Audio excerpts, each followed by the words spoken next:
Good morning बच्चों। मैं Shankar Singh, Dyer प्रवक्ता सोनभद्र। आज दिनांक 19 अगस्त 2020 को डीएलएड की इस ऑनलाइन क्लास में डीएलएड सेकेंड सेमेस्टर के सेकेंड पेपर प्रारंभिक शिक्षा के नवीन प्रयास के अंतर्गत आज हम लोग बात करेंगे कोठारी आयोग से संबंधित परीक्षा में आने वाले लघुत्तरी अति लघुत्तरी प्रश्नों पर। हम आशा करते हैं कि आप अपना करके सीखना तार इंटर्नशिप के भी क्लास को संचालित कर रहे हैं और इसके साथ साथ अपने परीक्षा की भी तैयारी में जुटे होंगे। तो कोठारी आयोग से संबंधित पहला प्रश्न है, कोठारी आयोग ने परीक्षा में सुधार के लिए क्या सुझाव दिया? इसका उत्तर है कि कोठारी आयोग ने परीक्षा में सुधार के लिए निम्नलिखित सुझाव दिए। इस सुधार में उन्होंने प्रश्नों का समावेश होना चाहिए, परीक्षाओं में प्रश्नों का समावेश होना चाहिए जो परीक्षार्थी के ज्ञान एवं विज्ञान को प्रयोग करने की शक्ति तथा उसकी अभिव्यक्ति की वस्तुनिष्ठ परीक्षण कर सके। अर्थात प्रयोगात्मक और वैज्ञानिक सोच के द्वारा ही बालक का सही परीक्षण और मूल्यांकन की प्रक्रिया का प्रयास किया उन्होंने। दूसरा प्रश्न है, कोठारी आयोग ने व्यक्तित्व के परीक्षण के लिए क्या सुझाव दिया?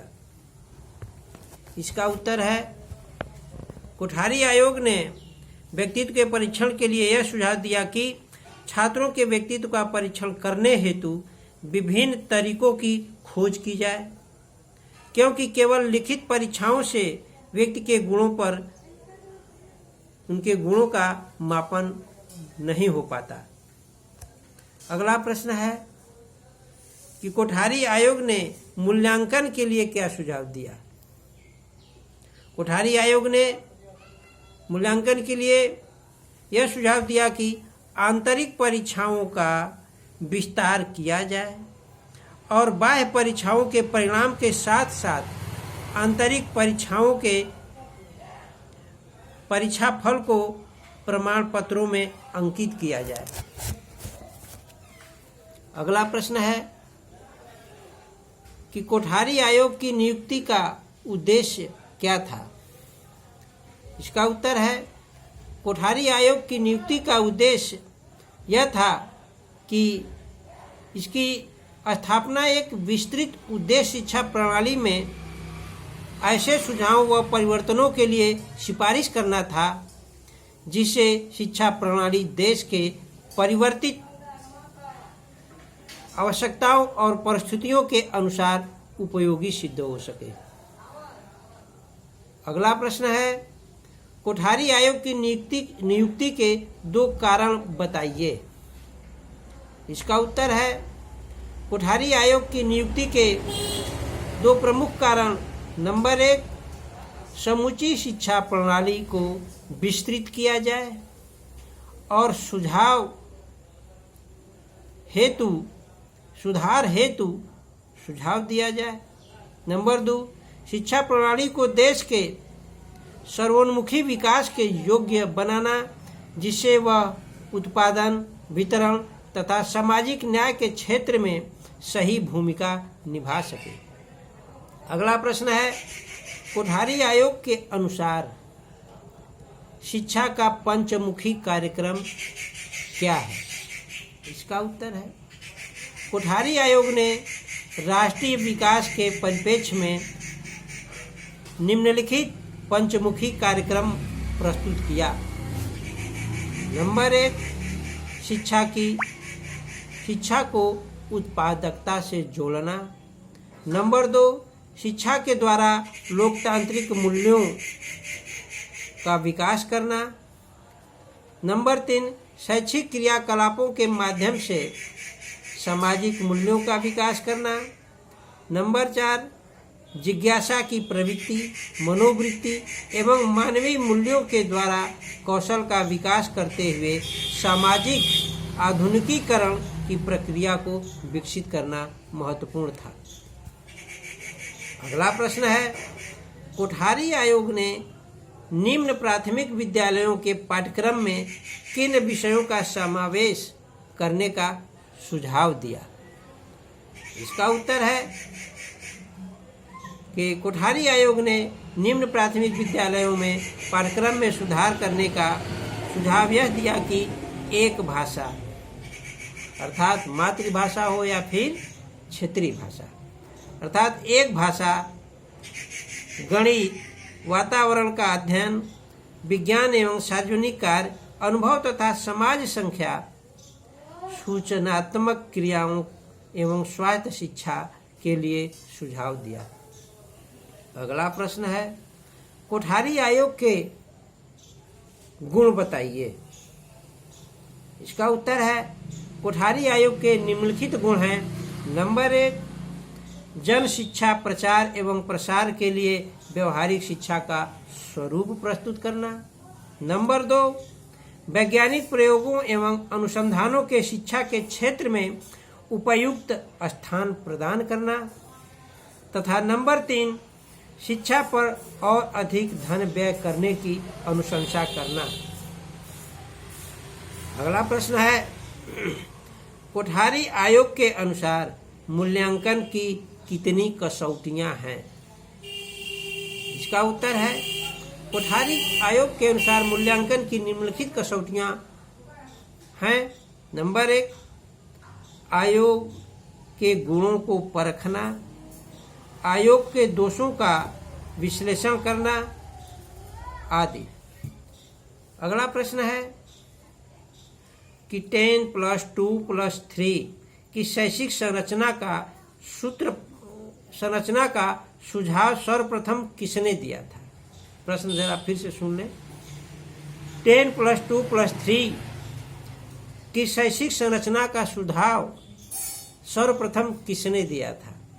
तो इसका उत्तर है 10+2+3 शैक्षिक संरचना का सुझाव कोठारी आयोग ने ही दिया था। अगला प्रश्न है कि प्रौढ़ शिक्षा के अंतर्गत कोठारी आयोग ने किन किन कार्यक्रमों को स्थान दिया? इसका उत्तर है, कोठारी आयोग ने प्रौढ़ शिक्षा के अंतर्गत निम्नलिखित कार्यक्रमों को स्थान दिया। नंबर 1, निरक्षरता उन्मूलन। नंबर 2, अनवरत शिक्षा। तथा नंबर 3, पत्राचार पाठ्यक्रम। इस तरह से कोठारी आयोग ने ही प्रौढ़ शिक्षा के कार्यक्रम को स्थापित करने का प्रयास किया। अगला प्रश्न है, शिक्षा आयोग ने विश्वविद्यालय स्वाधीनता किन किन क्षेत्रों में प्रदान करने की सिफारिश की? इसका उत्तर है, शिक्षा आयोग ने विश्वविद्यालय स्वाधीनता को निम्नलिखित क्षेत्रों में प्रदान करने की सिफारिश की थी, जैसे छात्रों के चयन में स्वाधीनता।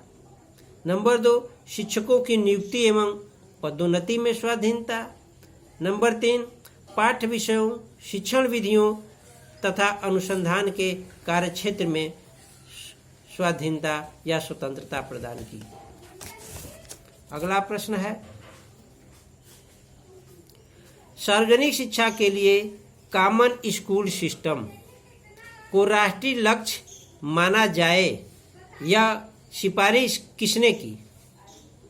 इसका उत्तर है, सार्वजनिक शिक्षा के लिए कॉमन स्कूल सिस्टम की सिफारिश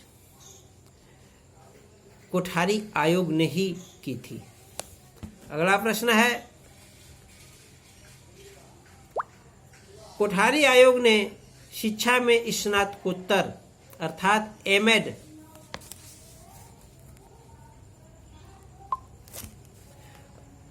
कोठारी आयोग ने शिक्षा में स्नातकोत्तर अर्थात एमएड पाठ्यक्रम की अवधि के बारे में क्या सुझाव दिया? कोठारी आयोग ने एमएड के बारे में कहा कि यह स्नातकोत्तर उपाधि 1 से 5 वर्ष तक की जानी चाहिए। अगला प्रश्न है, कृषि शिक्षा की सुविधाओं के विस्तार हेतु कृषि पॉलिटेक्निकों की स्थापना की जानी चाहिए।